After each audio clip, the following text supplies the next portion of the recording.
Alright, so what we have here is a 1988 JS440 Kawasaki brand. Got a little twin cylinder engine.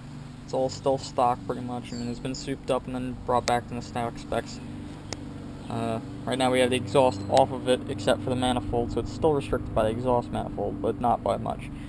Most of the restriction would be going through the pipe, which there's a water box, internals, pipes over here. Still pretty small, as you can tell.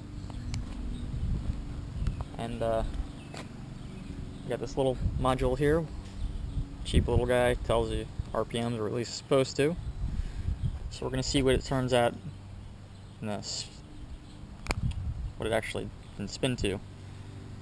It seems like for being a little stock engine, it's going pretty good.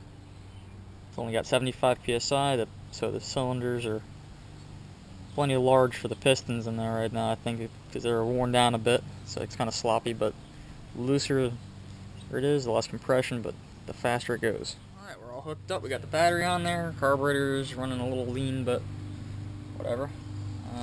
Exhaust is off, as I said. We got the little gauge here, so let's see what she does. It is loud.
She's running a little hot. I don't know that. It's not hooked up a little hard. Here, we have a little mount for you guys this time.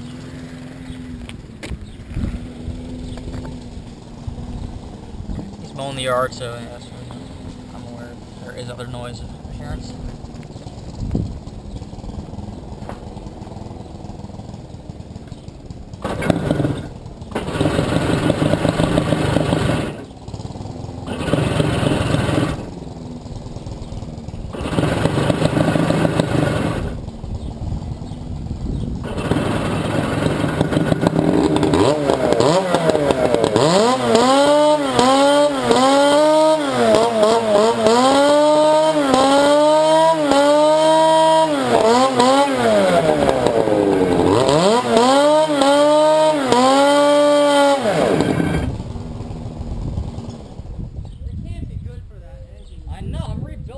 It kind of did start to seize up a little bit at the end there. It was getting a little hot, a little warm, starting to heat shrink, or whatever, you know, you get it.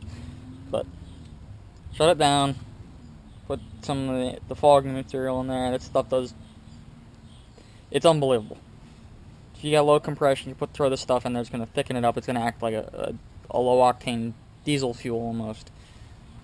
Yeah, it's gonna seal it up a bit, because it's gonna bump up your compression for your initial start. As long as the stuff's in there, it's not burn out, and stuff burns almost like a low octane fuel. So I mean, it's not gonna flood your cylinders so much, because normally if you got to that point, you don't have much fuel getting in there besides whatever you put in with ether or something. So it works awesome.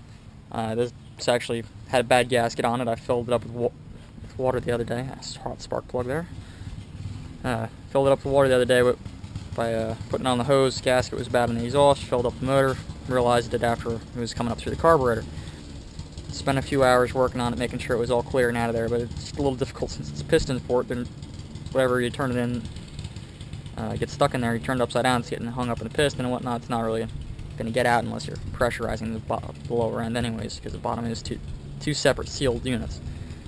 So that had a hard time getting it started. Ether wasn't really working, doing much more than a couple putts, and that was it. Put some of that in there, and it seemed to do the trick right away. We were just fired up, smoking like hell, but did the trick. She was dry, and she still starts and runs, so that's the trick here. Good thing to have. Alright, well, somebody just called in about someone riding a dirt bike around. They're all still ice cold to the touch, well, room temperature anyways. Have not been riding them, but someone didn't like the noise coming off the motor of the jet ski, so I'm imagining that it must have been someone at the condos or something. Maybe them down there at the bend, because I haven't heard them since I've been running this. I imagine it might be them. I don't appreciate people calling and saying I'm doing illegal things when I'm just simply working on an engine, but hey, my apologies. I am making a lot of noise, but I'm not doing anything illegal. So, understanding, but still a little nerved. So I just hooked up the cooling line. So instead of going into the exhaust manifold like it would typically go in like that, and then bypass through into there, got it coming out through the side so we can launch it in the water. It's going to come right out the back. That way we can test it with no hood, no exhaust, and see if it actually runs or goes anywhere with back pressure on it. And soon will come the rebuild. Getting ported 440 head on there, high compression West Coast, 29cc, 23cc domes. Should go a little faster, a little more compression than what it's got with the 75 that was when I last compression checked. And I could probably use a carb rebuild, but once I find where I put my last little BN kit, I'll be able to do that. Until then, it'll be on hold. Yeah.